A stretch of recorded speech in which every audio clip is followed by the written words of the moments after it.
So if you're familiar, if you're not super familiar with this, I just want to briefly run down kind of the story that led up to this little window we got out of the Children's Storybook Bible.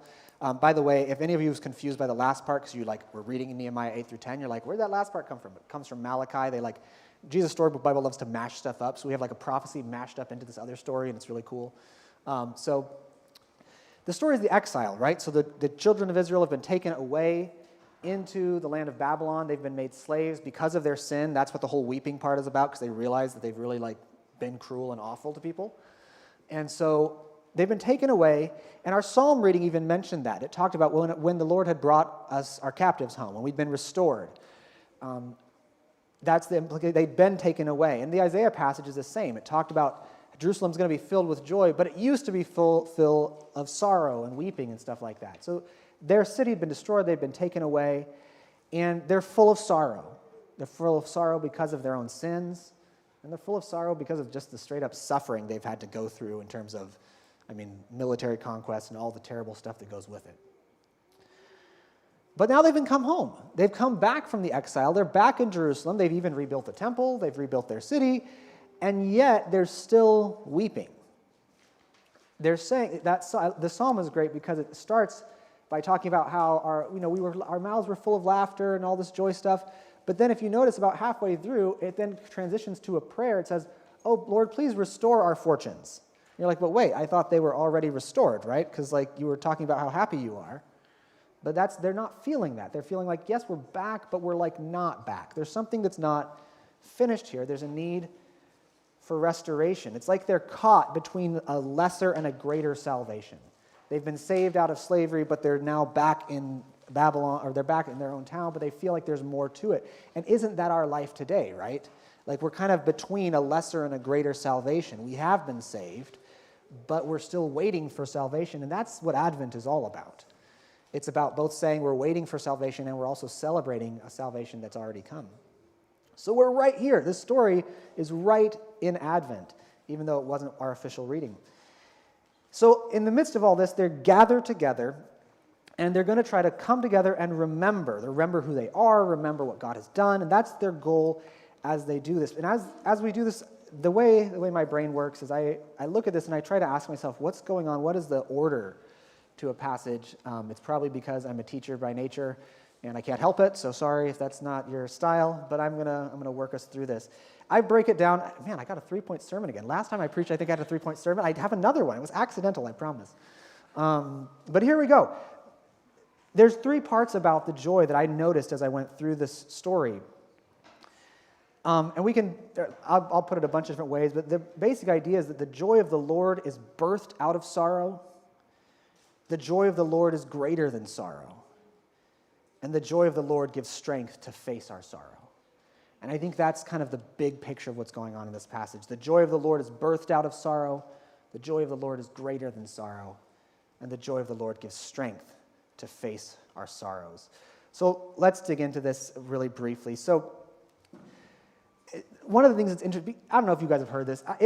I'll admit it has annoyed me at some points in life. People will make this contrast between happiness and joy. Have you heard this? Okay, and there's a lot of validity to it, and the more I sat with it, the more validity I felt. But I've been annoyed by this in the past, just to be perfectly honest, because I'm like, isn't joy happy? Aren't you happy when you're joyful? This is I feel like some people have played the game of oh, it's totally different, and that's not really true. Joy involves happiness. But there is something to it, because joy is more than just happiness, because it's birthed out of sorrow. You can just kind of have a nice, happy, naive life, but that's not joy. It's certainly not Advent joy, because in Advent, we're waiting for salvation, and there's a whole lot of things that need fixed in our world, right? We see this. There's a whole lot of things that need fixed in our lives, and we're waiting for that salvation. Joy is the kind of, goes with that. You can't have joy without sorrow. And one of the ways I think about this is as that joy doesn't erase suffering, right? And part of the way, I don't know if you're like me, but I feel like it's really easy for me to and this is the more historic side. I remember times in my life where I was kind of allowing joy to kind of silence my awareness of suffering. It's I'm just supposed to be happy, right? I'm all right, downright something happy all the time, that kid's song. Do you guys, anyone else sing that kid's song? I can't even sing it anymore, but something about being happy all the time, right? There's that side, the joy just kind of squishes the sorrow, and you just stuff the negative feelings, and I've been there. But then there's the other side where we just kind of wallow in our sufferings. And I've been there too, right? As I like to say, you can go off the road to the left or to the right, and there's clearly problems here. But what I want to try to state is that these two are supposed to coexist. Like it's a both and, sorrow and joy. It's not an either or. I was reminded as I thought about that of, I read Peter Pan. Anyone read Peter Pan instead of just watch the movie? Okay, it's a lot weirder book than the movie is, just to be totally honest with you. It's a weird book. But there's this one part in it that really stood out to me, and it's about Tinkerbell, the fairy. You didn't know you'd hear about fairies in church, kids, but here you are, Tinkerbell. One of the things the author says about fairies is that they are such small creatures, they can only have one emotion at once, and it takes over their whole existence. And when I read that, I was like, ooh, that sounds an awful lot like me, right? And I think that's intentional. I think that that's intentional. The author's saying that's a very small way of being a person, right? There's a complexity to being able to hold joy and sorrow. And that is what we're saying here, that joy is birthed out of sorrow. It doesn't erase it. It doesn't squelch it. It coexists. We are both joy and sorrowful. If I'm going to use the let it be language of the series that I inherited here yesterday, it's that we have to let sorrow be. We can't stuff it. We have to let sorrow be. John Piper, who's an author I've read some of, I'm not by any means a well-versed in him, but I read once he said that we have to learn to feel more than one thing. And I think that's true. So the joy of the Lord is birthed out of our sorrow, but the joy of the Lord is also greater than our sorrow. And that's because God is greater. I feel weird starting with the joy is birthed out of sorrow and kind of emphasizing we have to keep sorrow, when the passage seems to be saying hey, stop mourning and rejoice, which is kind of it feels weird to me out of my squelching suffering side of things, right? But when you look at the way they rejoice is by saying, because God is so much greater than all the sorrows we have experienced. They don't not talk about the sorrows. They bring the sorrows in and say, God is so much bigger than this. Look at all the ways he has saved us in the past. And so the way I think about this, and this kind of came together, right? We have our 4 candles. We have the hope candle, the peace candle, the joy candle, the love candle.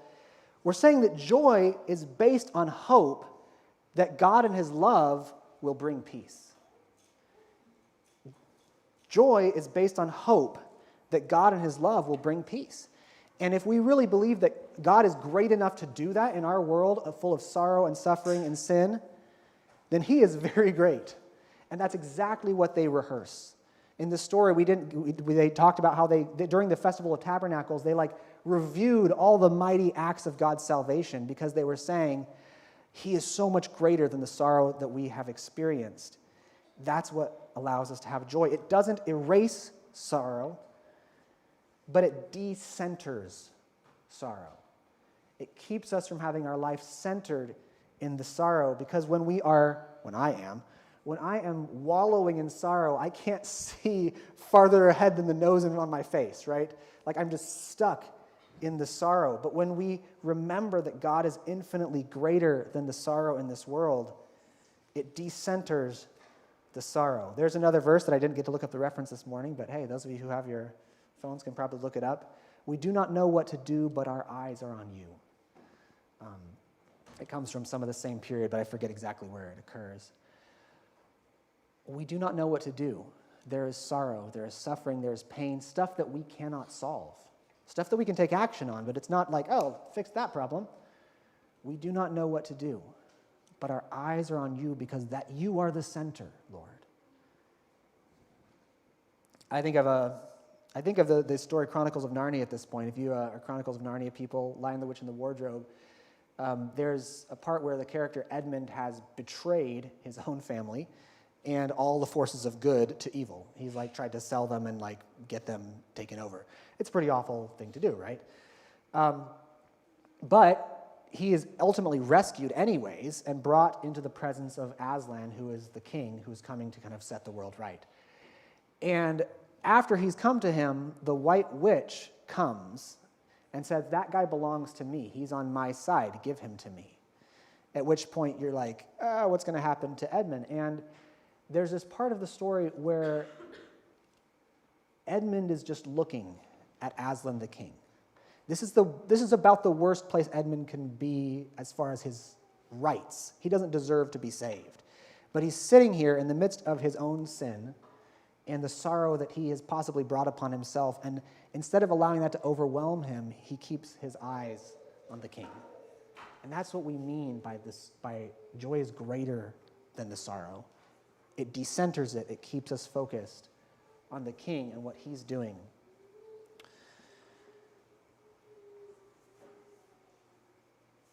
In this case, if we're talking let it be, it's not, we have to let the sorrow be, but at this point we have to say to God, let it be in this world the way you want it to be. You are greater. I trust you. You can make this right. Let it be, just like Mary says, which we'll get to next week, let it be to me according to your will. Let it be in this world the way you, in your redemptive, in your love, in your power, in your peace, let it be that way. And trusting in that instead of being overwhelmed by our sorrow.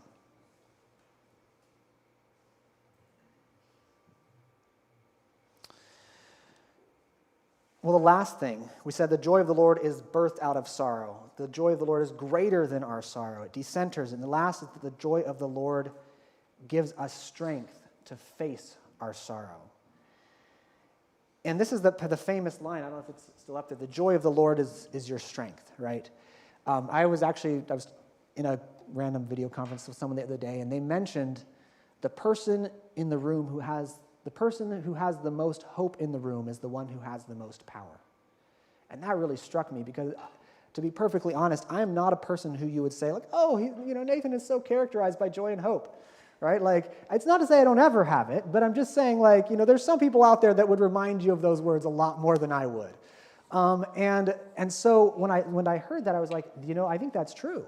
I think that when we are in a group of people, the people who have hope and joy, they're automatically the ones who are the most equipped to deal with the situation because they have a resiliency that's anchored in that hope and joy that is greater than those of us like me who are more prone to give in to wallowing in the problem.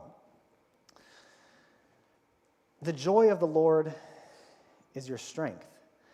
The way they lived in that joy, the way that joy gave them strength is actually broken down in the rest of Nehemiah 8 through 10.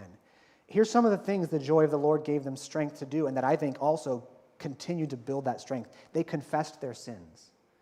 If we don't have joy, we can't confess our sins because, you're just destroyed by them. What's the point of confessing if that's just the end, right? You only can confess if you have the joy of knowing that there is an opportunity to receive forgiveness. They confessed their sins. They cried out to God for help. Once again, the joy of the Lord gives us strength to do that because if we're not centered on the goodness of who God is, it doesn't make sense to pray to him. Why pray to someone who will not do anything good for you? But when we have the joy of the Lord, when that recenters our existence, then we can pray with hope and faith because we have joy. They also just break into adoration. You're so great, God. Look at all these awesome things you've done. The joy of the Lord is what manifests there. They also then give themselves, they step into resolutions. New Year's resolutions, right? Whatever. But they resolve and they say, we are going to be faithful. Now, they're not, right? We know that when we look at Israel's history. But they step into this and say, we're going to give faithfulness our best shot again. We have screwed things up, and we're going to give faithfulness our best shot again. And they can only do that because they're trusting in this God who has offered them salvation, whose salvation is greater than the sorrows of the world.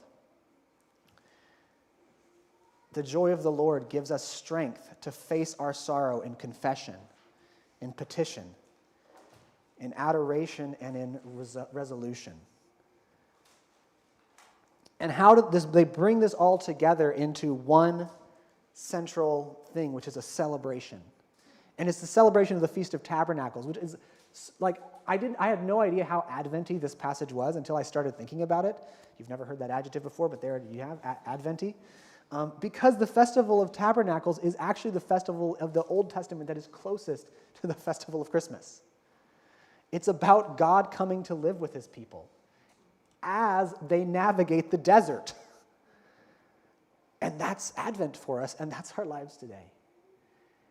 But they're celebrating in the desert. They come together and they celebrate the fact that God was with us in the past and sustained us on the way to our destination. And then because they remember that God did that, they say, well, that's true still, because he's still the same today. God is with us, and God will be with us to sustain us on the way to the end of history, where joy does eventually eclipse sorrow completely. And that's where you see in the passage, right? It won't even be remembered anymore, Isaiah says. Like, the joy is going to be so great and so complete at the end that it's like at that point, the sorrow will finally be erased.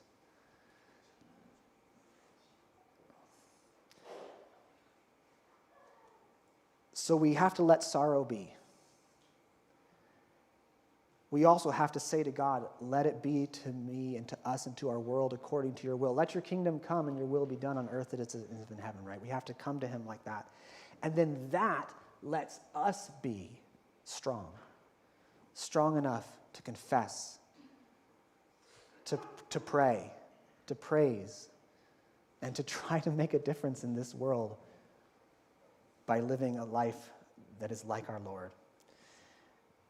That only happens. Joy, then, is the center of all this. And joy is a fruit of the Spirit, right?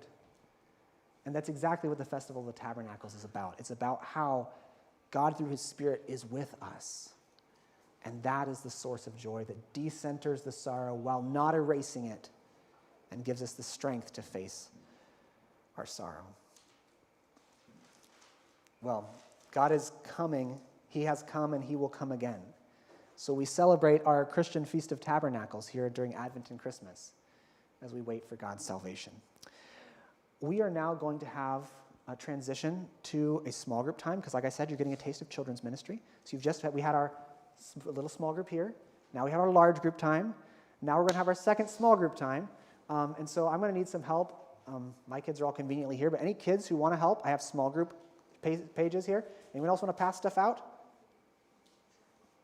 All right, you two at least you three. Come on over there underneath your chair, Micah. What we're going to do is we're going to break into small groups of like 6 to 8 people kind of thing. We've got some discussion questions here just to kind of reflect on how this interfaces with our own life. We're going to give ourselves 10 to 15 minutes or so to kind of work with these to discuss how the story of Advent interfaces with our life. And then, you can go to the back and start at the back.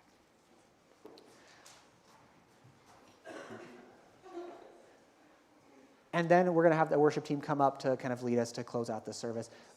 In your small group that I'd invite, besides discussion, downstairs we actually always start with something called See You Time. For the sake of time, we're not going to be doing that, where we kind of look each other in the eyes and say, you're a human being just like I am. And we can become present with each other and kind of hear a little bit of each other's stories. For our focused purpose, we won't do that whole step today, but I do invite you guys to kind of be with each other. We are God's people. And we can share that together in this small group time. Then we'll discuss, and then I'd like, if somebody can lead the closing in prayer. You can obviously close in prayer however you want. I recommend having at least an agreed upon beginning and closing of prayer, because that makes it less awkward for everybody. But if you want, you can just pray in a circle or just have one person pray, whatever you guys decide as a group. But when you guys are done with your discussion, just pray for each other, that we can experience God's joy. So, go.